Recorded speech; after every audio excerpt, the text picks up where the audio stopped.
10, 9, 8, 7, pressures are good, 6, 5, 4, 3, valve timing nominal, 2, 1, we're good to go, lift off.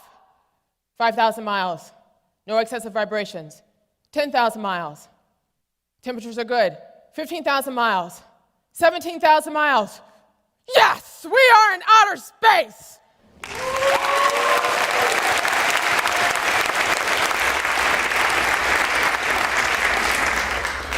That was me, an award-winning rocket scientist sitting in mission control. I helped successfully launch Discovery, Columbia, Atlantis, and Endeavour space shuttles. Thank you.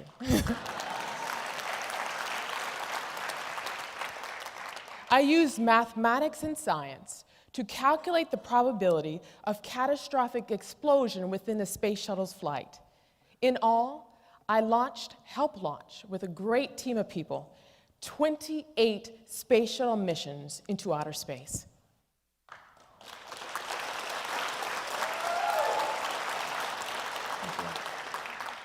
Now I can stand here and tell you how great it was to launch from the mission control.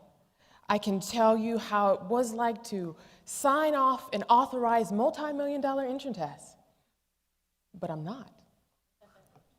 I can tell you how great it is to be an author and a TV host now. But I'm not.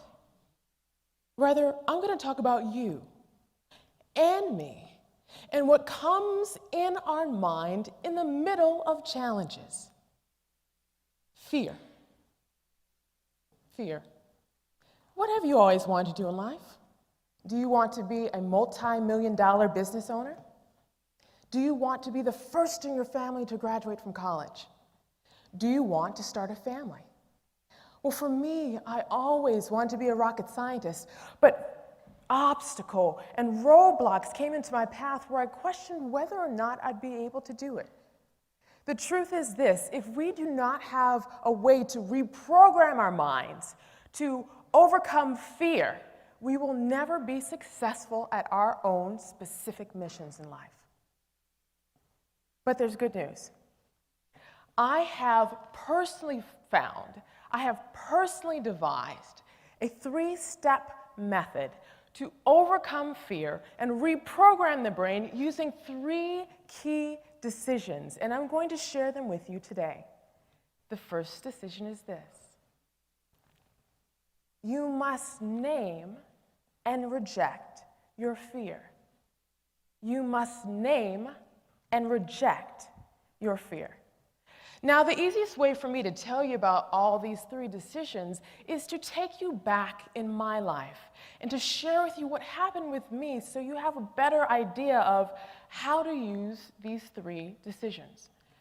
And it started when I was 6 years old, and I'll never forget that day. I went on a field trip to the Jet Propulsion Laboratory, and there it was wonderful. I remember seeing these big engines and these jets, and we went to their mission control room, and it was amazing. I saw these big TV screens on the wall and these red plush chairs, and I also saw pictures of men launching rockets, and I said to myself, I want to be just like those men. Now, I'm not quite sure if you've noticed, I wear stilettos and skirts. I am definitely a woman.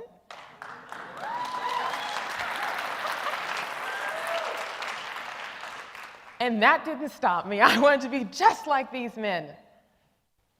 But obstacles came into my path. Now here I am, 10 years old, in the middle of a 5th grade class, and right next to me is a boy who's also 10, and he has been recruited into a gang. He and I get into arguments quite regularly because, frankly, I don't know the power of my words at this age. And he wears this ring on his finger that he files down so it acts just like a knife. And so one day in a heated argument, he takes this ring and he socks me right under my eye. Now, being a champion, an Olympian, I stand up to defend myself, and everything goes blank. I cannot see one thing. I am later rushed to the hospital, and I have 5 layers of stitches placed in my face, and the surgeon tells me I'm lucky. Had it been any higher, I would have lost my eye.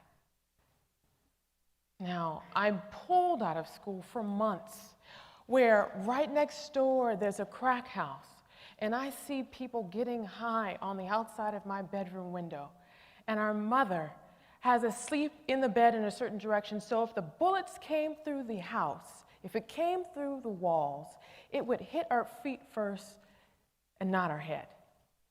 So in the middle of downtown Los Angeles, in poverty, face disfigured, and I want to be a rocket scientist.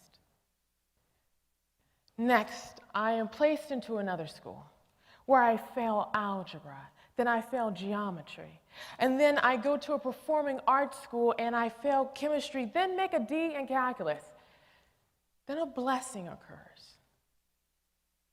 There's this man, this teacher, and he says that if anybody wants help for their AP calculus exam, he would tutor them for free. So I jump at this opportunity, and I catch the bus 2 hours each way just to sit with this man for 1 hour. And I remember looking at the information, and I remember thinking, wait, I can get this.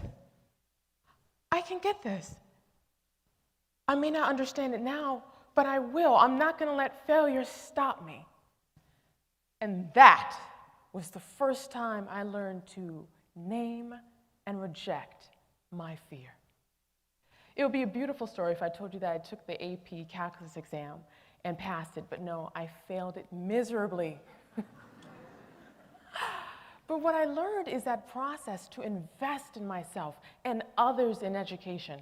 I took those skills and graduated at the age of 16 from high school, and then later applied those skills to the university I attended, where I tutored thousands of people in mathematics through educational group programs. And I and other people learned to name and reject their fear. And I fortunately was able to be one out of top 5 graduates out of a 6,500 graduating class. You must name your fear and reject it.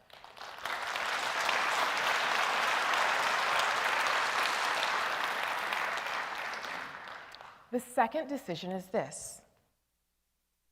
You must reprogram your brain with different thoughts. You must reprogram your brain with different thoughts. You know how you have a computer and it may be infected with a virus, and you have to take the virus off the computer and reboot it so it operates correctly? Well, our brains are the exact same way. What we have to do is take the virus out, what's called fear. And I learned this my first couple of months working as a rocket scientist. Now, I'm going to share a secret with you. When I first started in rocket science, I was completely intimidated. I remember going inside this room, and there was around 200 people in this room, and I remember looking around, and I was the only woman. And then I remember looking around again, and everyone was at least 20 years older than I was, and I was hearing all these words I didn't know. Beads of sweat would come down my forehead as I was hearing SSME, ITAR, RP1, ISP. I didn't know what any of this was, and that fear started coming into my brain again, and I didn't know whether or not I'd be able to make a significant difference. Then, a couple of weeks later, I had my second epiphany. I remember going into this room, and then I realized, wait, I'm educated, and I work hard at everything I do. I may not be able to make a significant difference now, but I will. So that's what I did. I literally told myself, I'm going to make a big difference here. And I found mentors to show me what SSME meant, which was the Space Shuttle Main Engine. The Space Shuttle Main Engine was huge. I found out where every single duct, line, weld, tube, every valve was placed, enough so I was able to help redesign new engines and sit in mission control. This work allowed me to become one of the youngest engineers of the year. You must reprogram your brain with different thoughts. And the last decision is this. The last decision is this. You must rebuild your brain. You must rebuild the neurons in your brain by taking action. Now, we've all been there. We've had to lose weight, we've had to get in shape, and it's not enough to simply say, all right, I'm going to get in shape, and then you sit on your couch. You've got to go to the gym, you've got to climb those stairs, you've got to get on a bike, you've got to do something to activate your muscles so you lose weight. Well, our brains are the exact same way. The way that we exercise our brain is by taking action in direct opposition to our fear. Now, in every single one of these cases, I learned something specific. I and other people were suffering from what I have personally coined as mathophobia. Mathophobia is a severe fear that happens in the reptilian part of the brain that shuts off the frontal brain lobes, rendering someone completely paralyzed when it comes to problem solving. Anytime someone has fear, the problem solving is completely turned off. But when we take action in direct opposition from our fear, something amazing happens. Neuron transmitters are created and built within our brain, turning off fear, creating pathways to fire off our frontal brain lobes. And when our frontal brain lobes fire off, we're able to do great things. And I recognized this after I left rocket science. When I left rocket science, I was offered a prestigious position for a banking institution, only to recognize that I loved science and education far more. So I left banking and I decided to be a part-time mathematics professor. But when I did that, the entire United States economy tanked. Nobody was hiring. And here I was, underemployed, struggling to pay my bills. And I almost let fear stop me again. But this time, I was armed with all these experiences, and something different happened this time.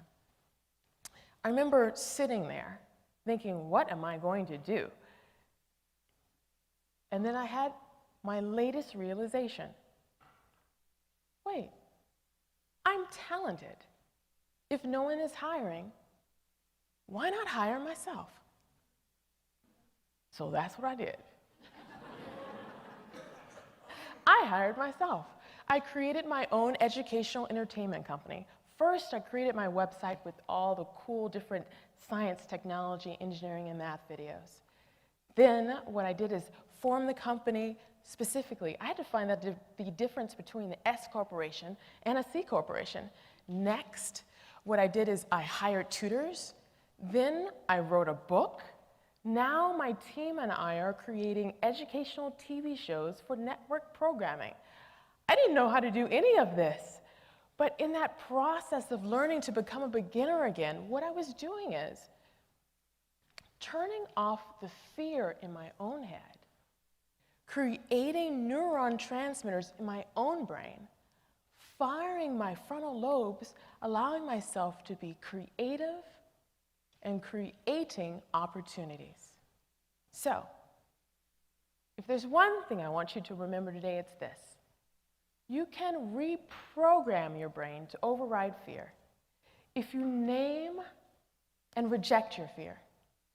Reprogram your brain with different thoughts and take action in direct opposition to your fear. If you do all these three things, guess what?